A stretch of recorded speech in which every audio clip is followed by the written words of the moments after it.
Hello, today I will show you how to hide apps on REALME C17. First, go into Settings and then go into Privacy. Go into Hide Apps, type in your privacy password, confirm it,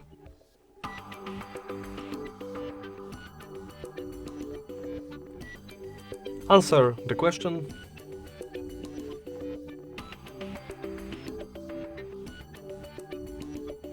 and simply toggle next to the app that you want to hide. And that's it. Thank you for watching, and please remember to comment, like and subscribe.